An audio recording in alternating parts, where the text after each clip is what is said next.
Good morning. आज मैं आप लोग को बताऊंगी मेथड ऑफ साइकोलॉजी।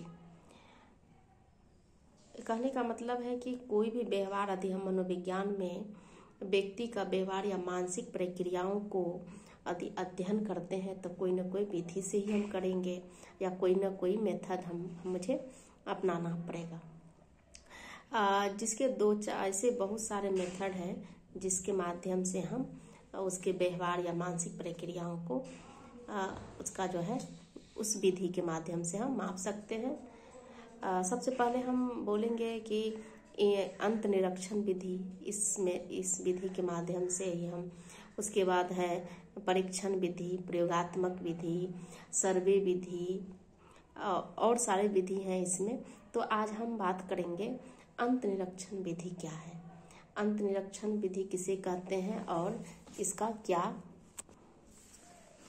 अब अंत निरीक्षण विधि किसे कहते हैं, इसका क्या अर्थ है। अंतसा या अंदर का निरीक्षण।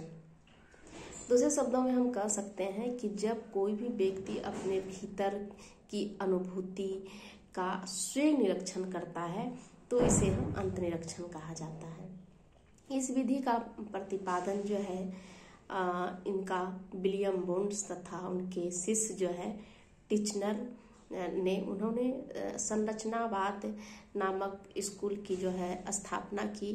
उन लोगों ने मनोविज्ञान का चेतना का अनुभूति और बताया, या फिर कि उसका चेतन अनुभूति को अध्ययन करने का भी विधि सिर्फ जो है निरीक्षण, अंत निरीक्षण विधि में ही है। इन लोगों ने चेतन अनुभूति का तीन प्रकार बताए। एक संवेदन, एक भाव, दूसरा जो है प्रतिमा।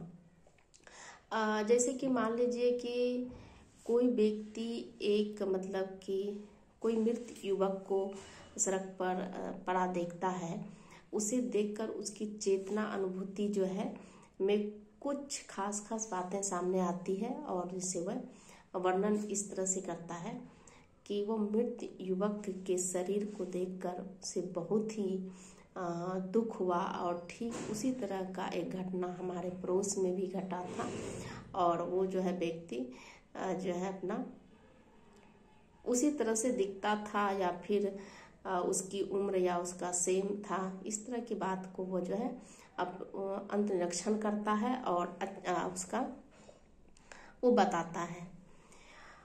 मान लीजिए कि क्योंकि इसमें हम पाते हैं कि व्यक्ति के अपने जो है चेतन अनुभूति में तीन तत्व का समावेश किया जाता है। जैसे कि मृत व्यक्ति को शरीर को देखना या फिर मृत शरीर को देखने व्यक्ति में दुखद अनुभव होना, फिर मृत शरीर को देखकर व्यक्ति के मन में एक जिस घटना की और प्रतिमा को याद करना, या फिर भावुक शरीर को याद करना, उसमें भी ये सब सम्मिलित उसमें होते हैं। और जो है अच्छा, कभी कभी ये देखा गया है कि व्यक्ति अपने चेतन अनुभूति का जो है निरीक्षण न करके कुछ बाहरी तथ्य के या फैक्ट के निरीक्षण कर सके, उसके बारे में वो बताता है। इस तरह की जो है प्रक्रिया को आत्मनिरीक्षण या सेल्फ ऑब्जर्वेशन कहा जाता है, न कि उसका जो है अंत निरीक्षण, क्योंकि उसमें व्यक्ति अपने चेतन अनुभूति का संवेदन भाव एवं प्रतिमा आदि का वर्णन वो नहीं करता है।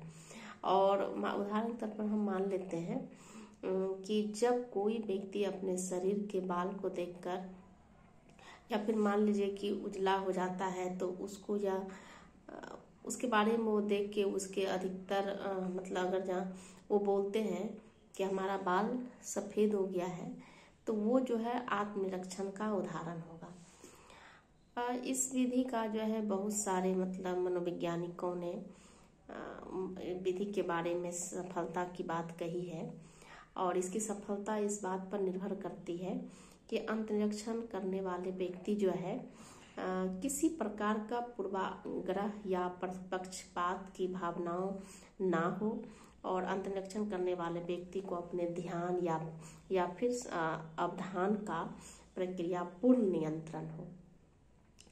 अंतरिक्षण करने वाले व्यक्ति जो है प्राय